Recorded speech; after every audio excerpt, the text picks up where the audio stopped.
Friends, welcome to Mala's Tamil kitchen. இந்த வீடியோவில் சுலபமாக செய்யக்கூடிய ஒரு சாண்ட்விச் ரெசிபி தான் பார்க்க போகிறோம். சோயா சங்க்ஸ் வச்சு சோயா சங்க்ஸ் சாண்ட்விச் எப்படி செய்யுதுன்னு பார்க்கலாம் வாங்க. இதுக்காக ஒரு பாத்திரத்தில் பாதி அளவு தண்ணி வச்சு நல்லா தகன்னு கொதிக்கிற வரையும் கொதிக்க வச்சுட்டு ஆஃப் பண்ணிடலாம். இப்போ இதில் 1 கப் அளவு சோயா சங்க்ஸ் சேர்த்துட்டு ஒரு 5 நிமிஷம் அப்படியே வச்சிடலாம். நல்லா இந்த மாதிரி அமுத்தி விட்டிங்கன்னா தண்ணியில் நல்லா ஊறிடும்.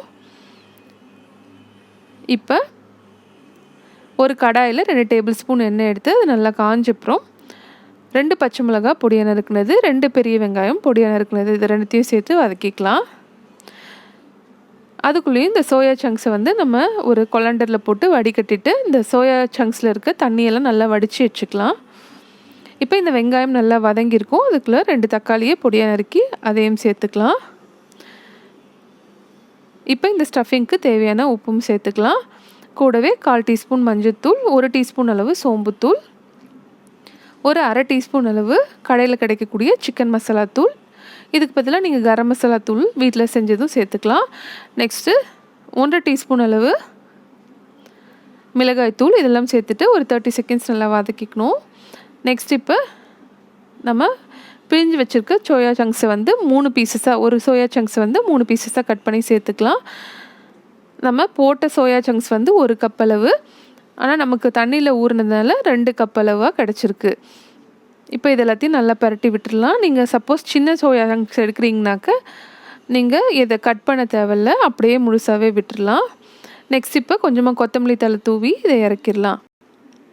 இப்போ ஒரு தோசைக்கல்லை சூடு பண்ணி அதில் கொஞ்சமாக பட்டர் தடவி நம்ம 2 ப்ரெட்டை டோஸ்ட் பண்ணிக்கலாம். நான் இன்றைக்கி ப்ரௌன் ப்ரெட் எடுத்திருக்கேன், நீங்கள் ஒயிட் ப்ரெட்டும் எடுத்துக்கலாம்.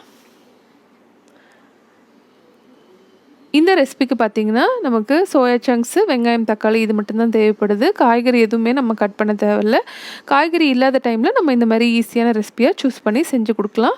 குழந்தைங்களும் ரொம்ப விரும்பி சாப்பிடுவாங்க. இப்போ நம்ம செஞ்சு வச்சுருக்க சோயா சங்க்ஸ் ஸ்டஃபிங்கை இதில் வச்சுட்டு நம்ம இன்னொரு ப்ரெட்டை கவர் பண்ணி இதை சாண்ட்விச் பண்ணிடலாம். சாண்ட்விச் மேக்கர் இருக்கவங்கள அதில் டோஸ்ட் பண்ணிக்கலாம். இல்லாதவங்க இந்த மாதிரி தோசைக்கல்லில் சாண்ட்விச்சாக செஞ்சுட்டு ஒரு தட்டு வச்சு இந்த மாதிரி ஒரு வெயிட் வச்சிங்கனாக்க நல்லா ப்ரெஸ் ஆகி இது சாண்ட்விச் மேக்கரில் எப்படி வருமோ அதே மாதிரி டோஸ்ட் ஆகிடும். இப்போ திருப்பி போட்டு இதே ப்ரொசீஜரை ஃபாலோ பண்ணிக்கலாம். ஒரு 20 செகண்ட்ஸ் இந்த மாதிரி சிம்மில் வச்சிங்கன்னா நல்லா சாண்ட்விச் ரெடி ஆகிடும். கட் பண்ணி சர்வ் பண்ணிக்கலாம். ரொம்ப சிம்பிளான ரெசிபி. இது பிரேக்ஃபாஸ்ட், லஞ்ச், டின்னர் எதில் வேணால் நீங்கள் சர்வ் பண்ணிக்கலாம். நீங்களும் இந்த ரெசிபியை ட்ரை பண்ணி பாருங்கள். இந்த வீடியோ உங்களுக்கு பிடிச்சிருந்தா மறக்காமல் மாலாஸ் தமிழ் கிச்சன் சேனலுக்கு சப்ஸ்கிரைப் பண்ணிக்கிட்டு கூடவே பக்கத்தில் இருக்க இந்த பெல் ஐக்கானையும் ப்ரெஸ் பண்ணுங்கள். வேற ஒரு யூஸ்ஃபுல்லான இன்ட்ரெஸ்டிங்கான வீடியோவில் சந்திக்கிறேன்.